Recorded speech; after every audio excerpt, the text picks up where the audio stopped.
Hello there, chaps. I've angled up the camera slightly so you can see my dangling Christmas lights because I was feeling in the Christmas spirit on the 5th of November. So, in my defence, I think I can get away with having the Christmas lights up now. I didn't put them up before Halloween, and I did put them up on bonfire night. So, be kind.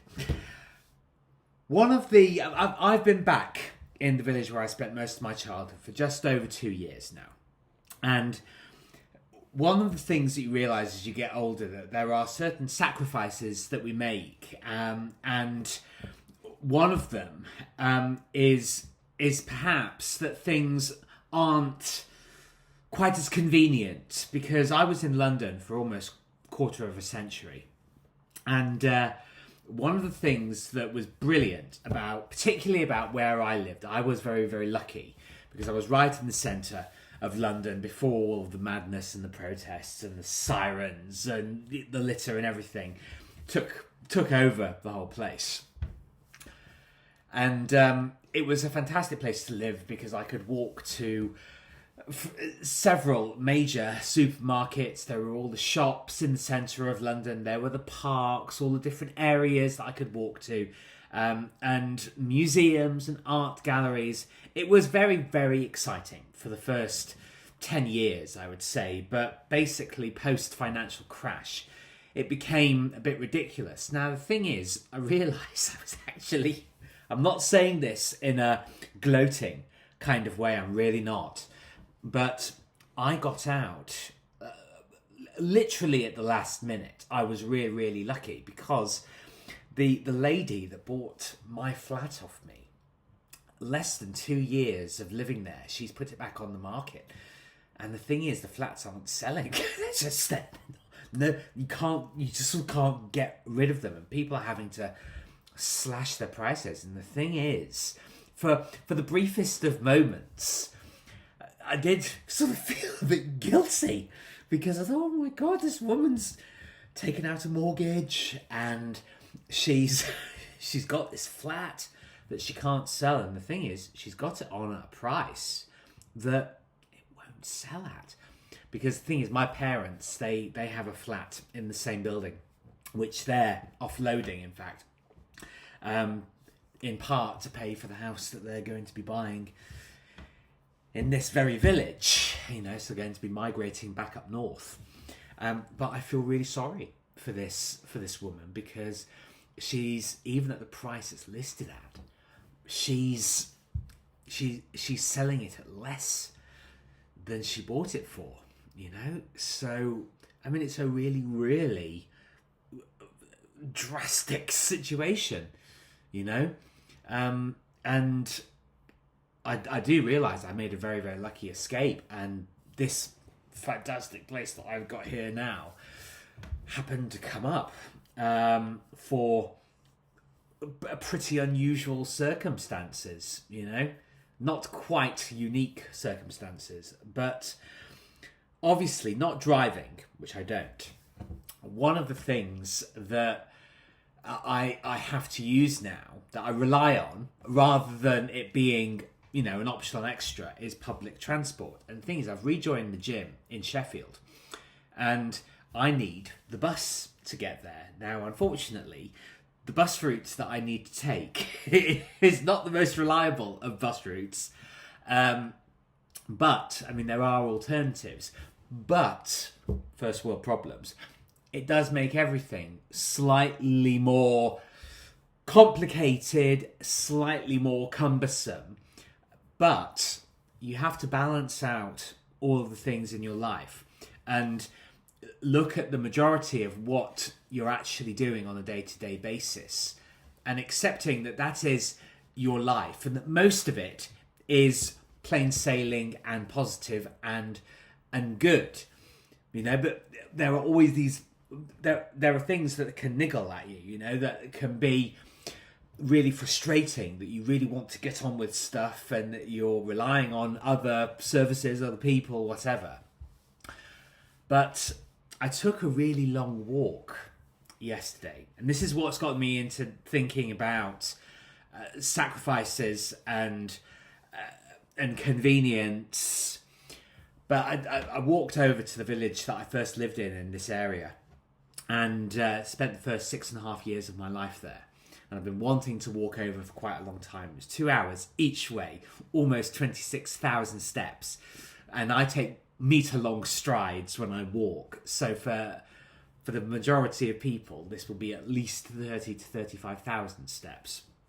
But I got to a very, very fancy homewares shop that was founded by a Sheffield chap called David Mellor. Now, he has dearly departed this world, but his son is now running the gig.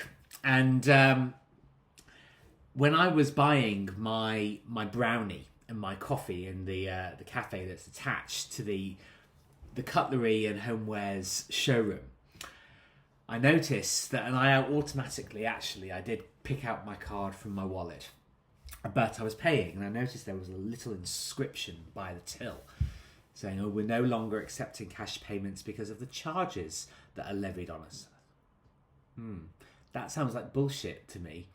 And I suddenly thought, nah, if I can't pay cash here, I'm not going to do my business here anymore. And this sounds like a bit of a virtue signal and perhaps slightly out of date, but I'm really glad actually that I walked over to and from this place and sussed the place out. And the staff in there were very, very strange, because Hathersage, the village is called Hathersage, is quite an industrial sort of working class. I mean, it's sort of gentrified a little bit now because obviously all the villages in this area are so desirable. But it's definitely more working class than the village that I live in now. And there was this woman who comes in, "Are you right, my love?" And I come, not in London. We're not in London, you know. And I just thought it's very familiar. And the thing is,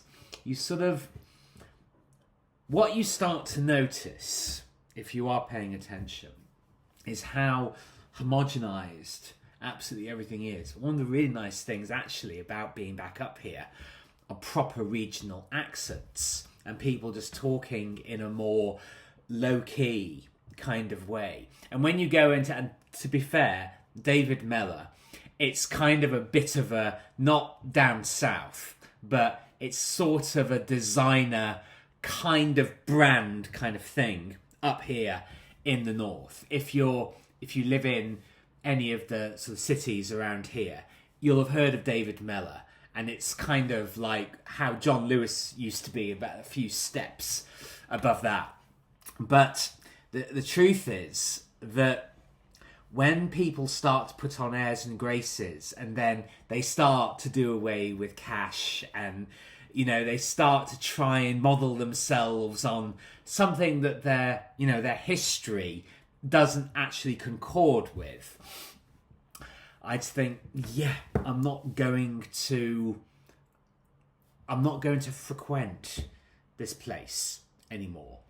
And as I say, I was glad, because it was almost like a bit of a recce, a bit of industrial espionage.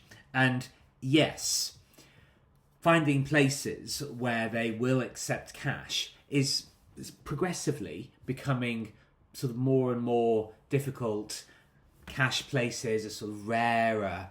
But while you have the freedom and the principle to choose, always support those places that value freedom.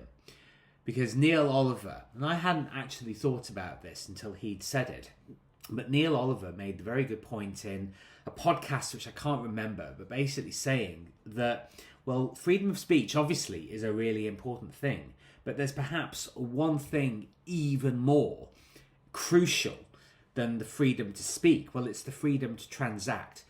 Because you could be mute, you might not be able to speak, but you can still go to the shop and you can still transact with the cash and buy your meat and vegetables. And if there are places that are saying, no, you can't do that here anymore, what they're actually saying is, I'm doing the narrative, I'm doing the done thing. And I'm not actually thinking for myself about, well, what are the ramifications in fact, of doing away with cash that is anonymous and private. Think about what the costs are of living with convenience, and you'll find that the more convenient things become, the more manipulable you actually are. We want to be able to hold onto every single strand and thread of freedom and autonomy for ourselves. Otherwise, somebody that you really do not want to be making the decisions on your behalf, you will be handing over your power to those people. So shun convenience. It might be slightly more awkward. You might have to call for a member of staff to pay cash. You might have to counter out. You might have to make sure that you've got the right amount of change back from the person, etc., etc. Slightly more barriers to entry. But the payoff is that you are living by principle. You are living for the betterment of yourself and for the betterment of humanity.